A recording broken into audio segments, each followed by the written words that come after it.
आज एक सवाल जरा खुद से पूछिए, क्या इस मुल्क में अब डॉक्टर बनने के लिए किताबों से ज्यादा जरूरी हो गया है टेलीग्राम के उस सीक्रेट ग्रुप्स तक पहुंचना जहां भविष्य नहीं क्वेश्चन पेपर की बोली लगती? क्या अब रात रात भर जाकर पढ़ने वाले बच्चों से ज्यादा ताकत उन हाथों में आ गई जो व्हाट्सएप पर लाखों में सपनों का सौदा करते हैं और पीडीएफ फाइलों में पूरी की पूरी परीक्षा बेच डालते हैं? क्या आपको सुनाई दे रही है उन बच्चों की सिसकियां जिन्होंने रांची, पटना, जमशेदपुर, बोकारो, कोटा, जयपुर जैसे शहरों के तंग कमरों में टिककर नीट यानी मेडिकल प्रवेश परीक्षा की तैयारी में जीवन के सैकड़ों घंटे कुर्बान किए? 24 लाख छात्र, 24 लाख सपने और लाखों मां बाप की उम्र भर की कमाई, सब कुछ एक झटके में नीलाम हो गया। क्या अब गांव के उस गरीब बाप का कोई मतलब नहीं जो अपनी 2 बीघा जमीन बेचकर बेटे को कोटा भेजता है? क्या अब उस मां की दुआ हार गई जो हर सुबह बेटे के लिए दूध में बादाम घोलती थी और खुद बिना दवा के सो जाती थी? नीट सिर्फ एक एग्जाम नहीं है, यह करोड़ों घरों की उम्मीद है।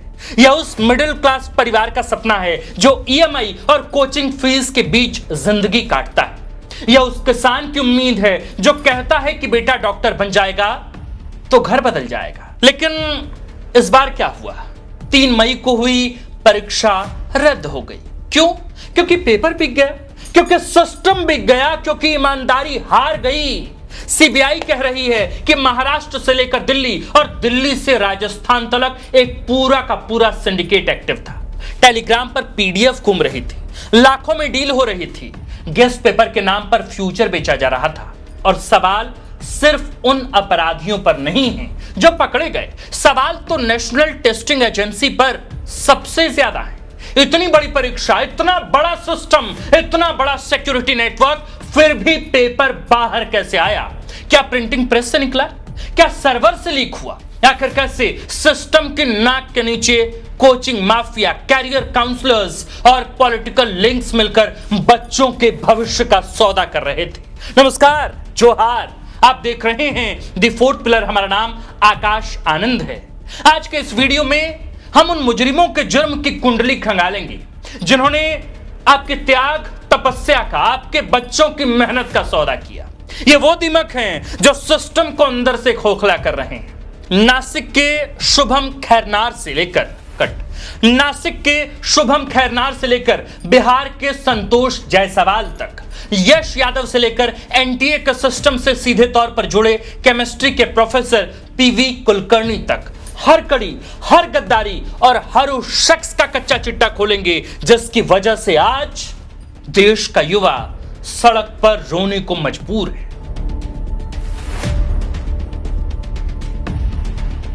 तो नाम शुभम खैरनार, उम्र 30 बरस, बीएमएस का छात्र, लेकिन सीबीआई की फाइलों में नीट पेपर लीक का मुख्य सूत्रधार। महाराष्ट्र के नासिक का रहने वाला यह युवक खुद मेडिकल की पढ़ाई कर रहा था, यानी इसे पता था कि एक एक नंबर की कीमत क्या होती है। लेकिन उसने हकीम बनने के बजाय हादसों का सौदागर बनना बेहतर समझा। जांच एजेंसियों के मुताबिक सबसे पहले लीक पेपर इसी के पास आया। कैसे आया? किसने दिया? क्या कोई सरकारी अधिकारी शामिल था? क्या एनटीए के अंदर कोई गद्दार बैठा था? यही पता लगाने के लिए सीबीआई अब माथापच्ची कर रही है। दरअसल जांच एजेंसियां कहती हैं कि शुभम ने टेलीग्राम पर पेपर हासिल करने के लिए कुल 10 लाख रुपए की रिश्वत खिलाई। आप सोचिए जरा, एक छात्र के पास भला 10 लाख रुपए कहां से आए? यानी इसके पीछे कोई बड़ा फाइनेंसर खड़ा था। शुभम ने पेपर हासिल करने के बाद टेलीग्राम के जरिए इसे आगे फॉरवर्ड करना शुरू किया, बढ़ाया। पीडीएफ फाइलें उड़ने लगी। मेडिकल एंट्रेंस एग्जाम अब डार्क वेब की मंडी बन चुका था। जब जांच तेज हुई तो शुभम फरार हो गया, बाल कटवा लिए, हुलिया बदल लिया। लेकिन सवाल यह है कि अगर यह सिर्फ छोटा सा खिलाड़ी था तो इतना कॉन्फिडेंट क्यों था? क्या इसके पीछे कोई बड़ा नेटवर्क था? क्या यह सिर्फ फ्रंट फेस है? सीबीआई के मुताबिक शुभम ने ही गुरुग्राम के यश यादव को पेपर भेजा, यानी महाराष्ट्र से हरियाणा तक लिंक तैयार हो चुका था। देश के बच्चे फिजिक्स के न्यूमेरिकल सॉल्व कर रहे थे और ये लोग पेपर सर्कुलेशन का एल्गोरिदम बना रहे थे। सबसे डरावनी बात क्या है मालूम है? यह कोई सड़क छाप अपराधी नहीं थे, यह एजुकेटेड था, मेडिकल स्टूडेंट था, सिस्टम को समझता था।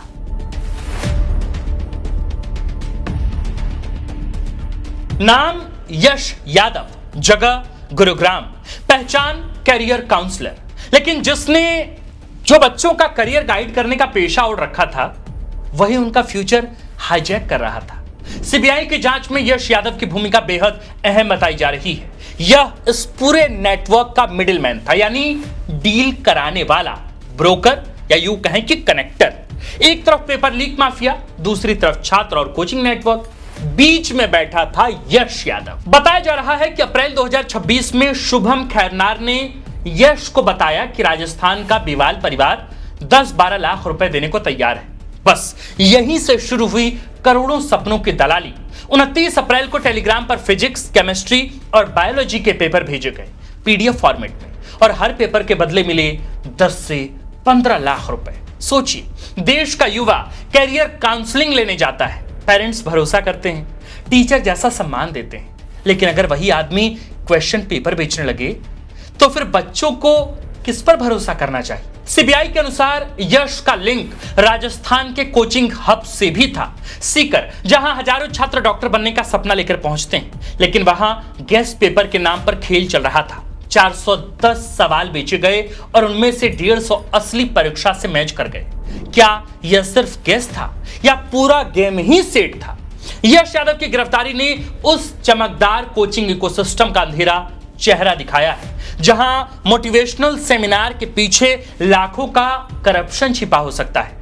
आज देश का हर मेहनती छात्र पूछ रहा है, सर, अगर पेपर पहले से बिक रहा था तो हम पढ़ क्यों रहे थे?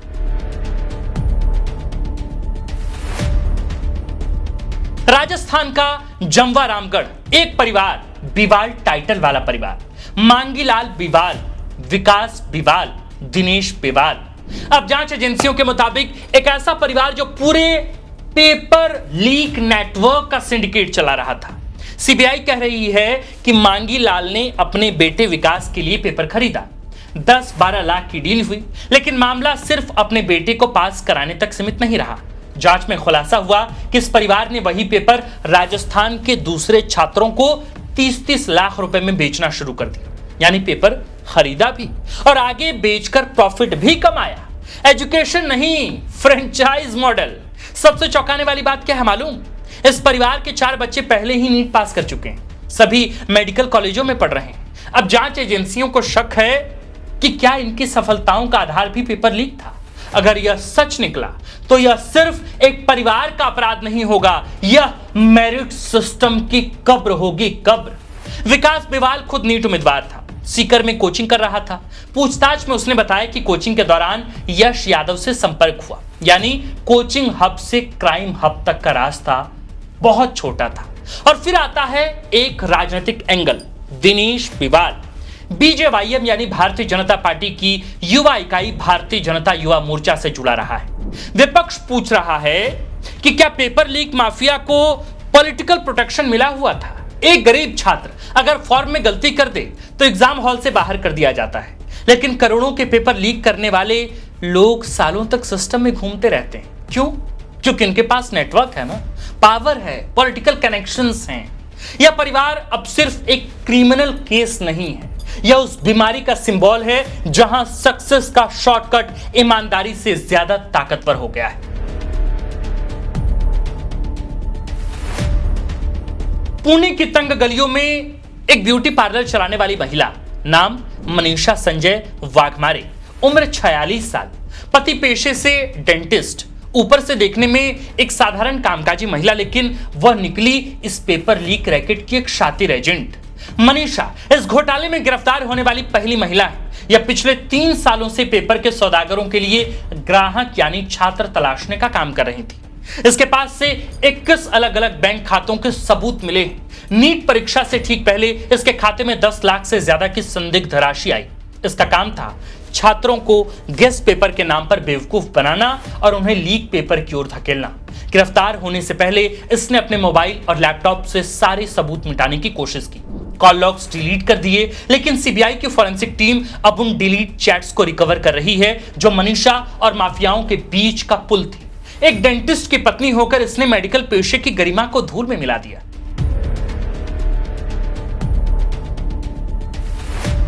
और अब मिलिए इस पूरे खेल के एक और मास्टरमाइंड से। नाम है संतोष कुमार जायसवाल, आरजेडी का राष्ट्रीय सचिव, जिसके पास सत्ता का गलियारा है, जिसके पास रसूख है भाई साहब, और जिसकी तस्वीरें बिहार के सबसे बड़े सियासी खानदान के साथ चमकती।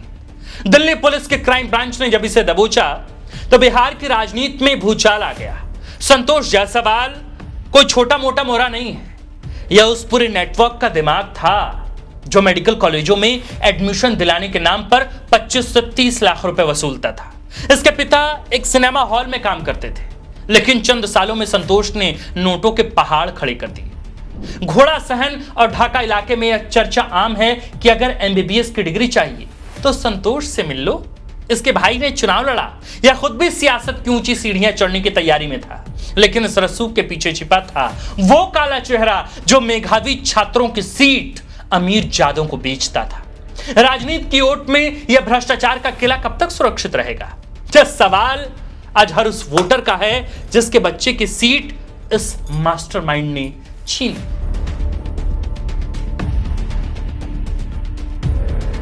और अब इस पूरे घोटाले का शायद सबसे खतरनाक चेहरा सामने आया है। नाम पीवी कुलकर्णी, पेशा केमिस्ट्री लेक्चरर, पता पुणे महाराष्ट्र। सीबीआई की नजर में यही शख्स नीट पेपर लीक का कथित मास्टरमाइंड है।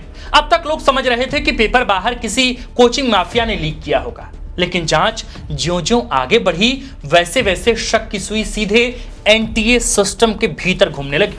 और अब सीबीआई ने अदालत में जो कहा है उसने पूरे देश को हिला दिया है। जांच एजेंसी का दावा है कि पेपर लीक का असली सोर्स एनटीए के अंदर ही कहीं छिपा है, यानी जिस सिस्टम पर 24 लाख छात्र भरोसा कर रहे थे उसी सिस्टम के भीतर कोई दीमक बैठा था। नाम पीवी कुलकर्णी सिर्फ कोई साधारण शिक्षक नहीं था, वह उस समिति से जुड़ा हुआ था जिसने नीट यूजी 2026 का प्रश्न पत्र तैयार किया था, यानी उसे क्वेश्चन पेपर तक एक्सेस हासिल था। और सीबीआई का आरोप है कि उसी एक्सेस का इस्तेमाल उसने एजुकेशनल सर्विस नहीं, एग्जामिनेशन क्राइम के लिए किया। जरा इस खेल की बेशर्मी देखिए। 3 मई को परीक्षा होनी थी, लेकिन असली पेपर 29 अप्रैल से ही टेलीग्राम पर घूमना शुरू हो गया था। 5 से 600 सवालों की पीडीएफ शेयर हो रही थी और उनमें से करीब 180 सवाल हूबहू परीक्षा में आ गए। क्या यह सिर्फ लीक था या पूरी परीक्षा पहले से प्री प्लान्ड ऑक्शन बन चुकी थी? सीबीआई के मुताबिक पुणे में स्पेशल क्लासेस लगाई गई, छात्र छात्राएं बुलाए, सवाल समझाए गए, सही आंसर्स तक रटवाए गए।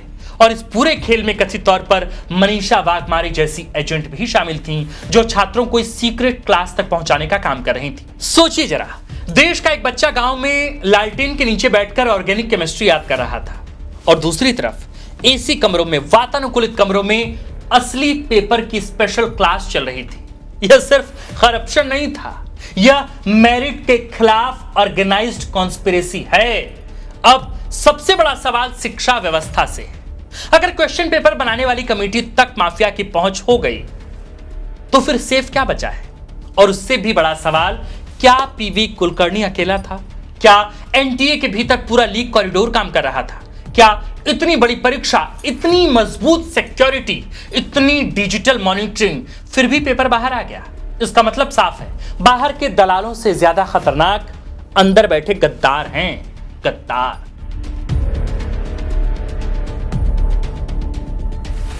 कैमरे ऑन थे, माइक लगे थे, नीट पेपर लीक पर सरकार की प्रेस कॉन्फ्रेंस भी हुई। केंद्रीय शिक्षा मंत्री धर्मेंद्र प्रधान सामने आए। उन्होंने कहा कि अगले साल से नीट पूरी तरह ऑनलाइन होगी, ट्रांसपेरेंसी लाई जाएगी, कड़ी कार्रवाई होगी। लेकिन देश पूछ रहा है साहब कि सर, इस साल जो हुआ उसका जिम्मेदार कौन है? क्या सिर्फ छोटे आरोपी पकड़ लेने से मामला खत्म हो जाएगा? एनटीए यानी नेशनल टेस्टिंग एजेंसी फेल हुई या फिर नहीं? झोपड़ी में रहने वाला गरीब भी बरसात के पहले अपनी छत की मरम्मत कर लेता है ताकि पानी लीक ना हो। और आपने इतनी बड़ी परीक्षा को लीक प्रूफ बनाने के लिए क्या तैयारी की? पेपर लीक घटनाओं में एजेंसी और सरकार की जवाबदेही तय होगी या फिर नहीं? क्यों हर साल कोई ना कोई परीक्षा लीक हो जाती है? क्यों छात्रों का फ्यूचर हमेशा अंडर इन्वेस्टिगेशन ही रहता है? नीट दरअसल सिर्फ एग्जाम नहीं है, यह भारत के हेल्थ केयर फ्यूचर की एंट्री गेट है। अगर यहां धांधली होगी तो कल अस्पतालों में कौन बैठेगा?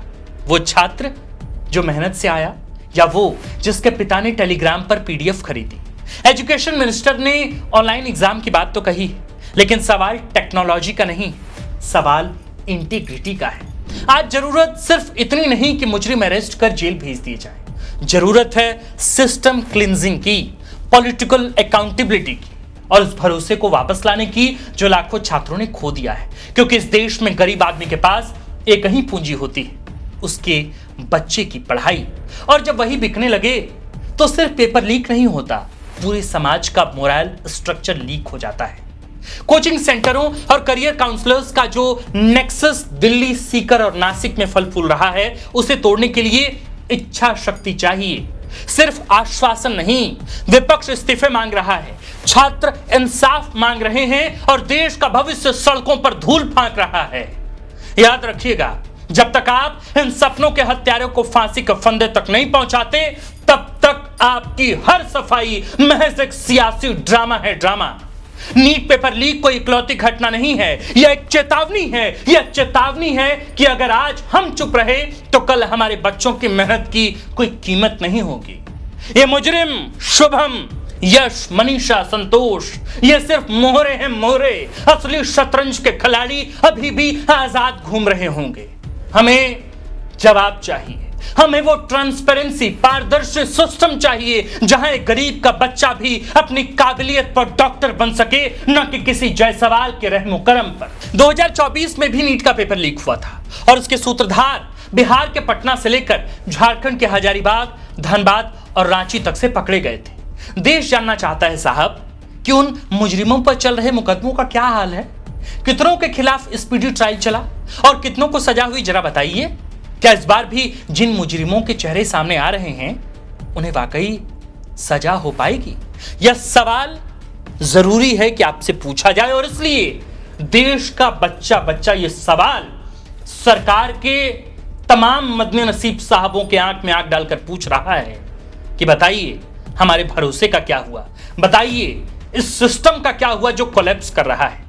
अगर आपको लगता है कि द फोर्थ पिलर ने वाजिब सवाल उठाए, अगर आपको लगता है कि इस पूरे पेपर लीक का माजरा हमने आसान भाषा में आपको एक एक कर समझा दिया, तो आप द फोर्थ पिलर को सब्सक्राइब जरूर कीजिएगा। बाकी एक दरखास्त और है, चूंकि कई बार अखबारों में, कई बार डिजिटल प्लेटफॉर्म पर जो तमाम किस्से होते हैं पेपर लीक से जुड़े, जो तमाम सूचनाएं होती हैं वो किश्तों में आती हैं। मतलब आप पहले कभी किसी अखबार में पढ़ते हैं, फिर दूसरे दिन दूसरी चीजें आती हैं, नई जानकारी आती। हमने समग्र तौर पर सारी की सारी जानकारी, यानी कि पेपर लीक की शुरुआती चरण से लेकर अब तक क्या कुछ हुआ है, तमाम जानकारियां क्लब करते हुए हमने एक वीडियो में आपके समक्ष प्रस्तुत कर दिया। बहुत मेहनत का काम था, रिसर्च का काम बहुत मेहनत का था, आपके समक्ष प्रस्तुत करना भी हमारी एक जिम्मेदारी थी, सो हमने की है। अब आपकी जवाबदेही यह है कि अगर आप वाकई सरकार से सवाल पूछना चाहते हैं तो बस केवल एक काम कीजिए, इस वीडियो के हर मोबाइल स्क्रीन तक पहुंचाइए। अगर आपके बच्चे भी नीट की परीक्षा में बैठे थे तो आप अपने बच्चे को यह दिखलाइए और बताइए कि आज हर लोग सरकार से यही सवाल पूछ रहे हैं, केवल तुम नहीं हो जो ये सवाल सरकार से पूछ रहे हो। बाकी आप देखते रहिए द फोर्थ पिलर। हमारा नाम आकाश आनंद है, कैमरे के पीछे है विकी, और इस खबर, कंटेंट, रिसर्च, स्क्रिप्ट को, डिटेल्ड रिपोर्ट को लिखा है झारखंड के वरिष्ठ पत्रकार व रांची प्रेस क्लब के प्रेसिडेंट शंभुनाथ चौधरी सर ने। वीडियो पसंद आई हो तो शेयर कीजिए और साथ ही यूट्यूब चैनल को सब्सक्राइब, फेसबुक को फॉलो और इंस्टाग्राम को फॉलो जरूर कीजिए। शुक्रिया, जोहार।